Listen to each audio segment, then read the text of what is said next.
Hey guys, it's Chris Maltman here. I'm doing a two-part video series just to start off the year.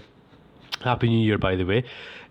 Basically just going to do a little tutorial video on how to install Guitar Rig 5, which is the VST plugin I use to record my guitars through FL Studio, which is the can't remember what the fuck it is. It's a program.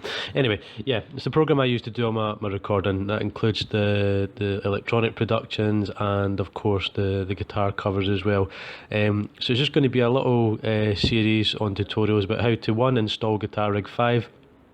Fairly easy.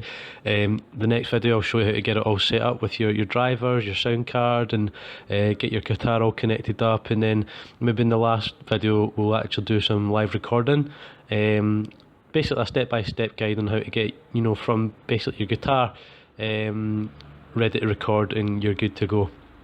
So first things first, we're going to install Guitar Rig 5 into FL Studio, as a standalone plugin.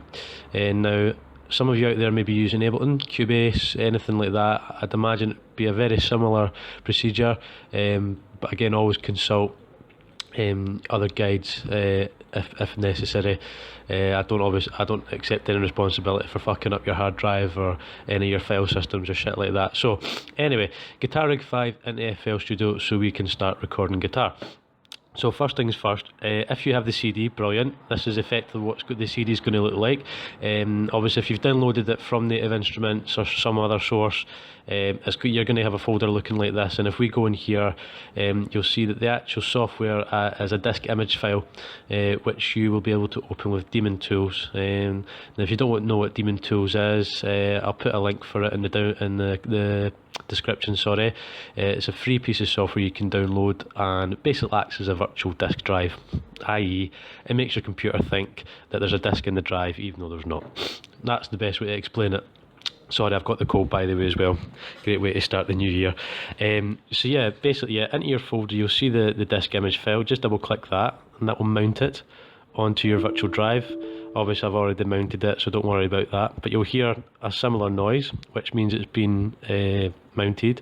And then at that point go to my computer and you'll see it there, the Native Instruments virtual disk on drive D, which is the supposed disk drive. I don't even have one, so there you go. So just double click that and that'll take you into you need to right click and open, right click and open. That'll take you into the contents folder. The only one we're really going to need here is the setup. So again, right click that, run as administrator, click yes, and we can begin the installation process. Just next this.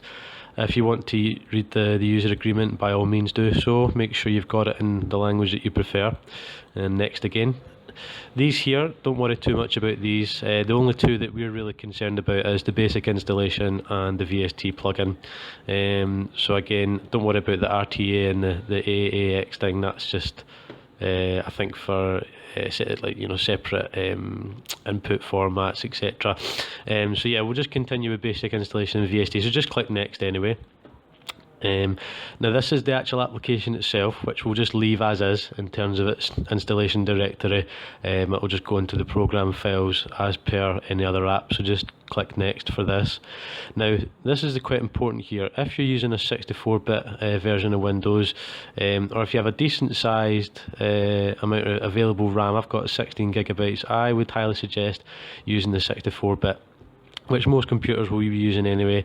So this is the VST, which we want to integrate into FL Studio. So the way we do that is we change its installation directory. So hit change, and then if we go to this PC, and then if we go to local disk, program files, image line, which is the people who make FL Studio, lovely guys, and FL Studio 11, plugins, and then VST. Just keep that VST folder highlighted and click OK, and then hit next.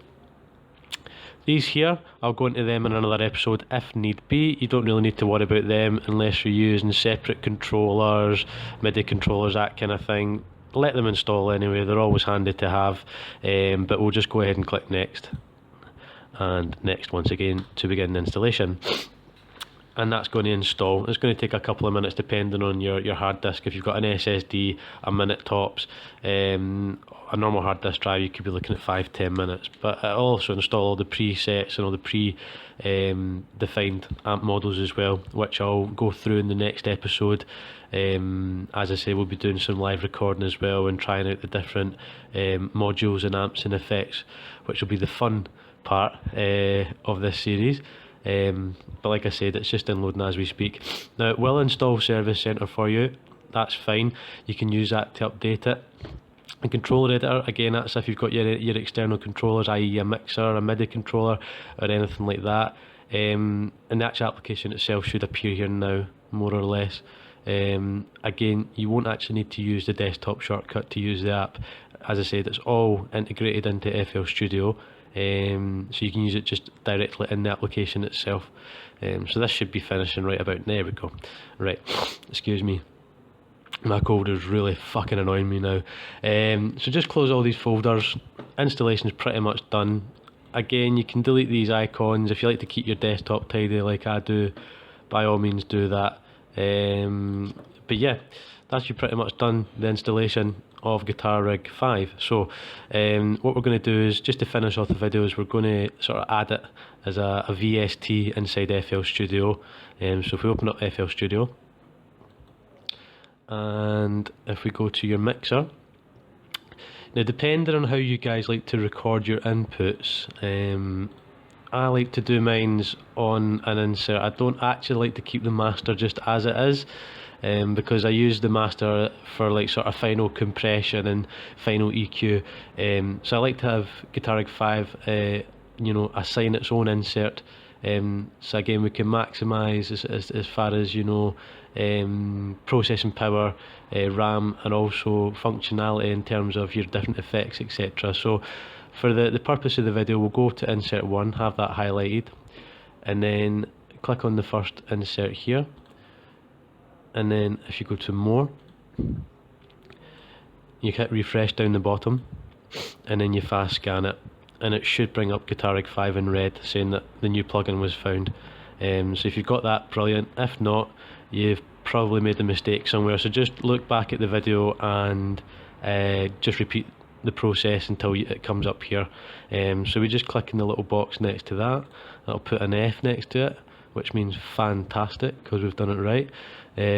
Just cross here, click on the drop down again, and Guitar Rig should be somewhere around here.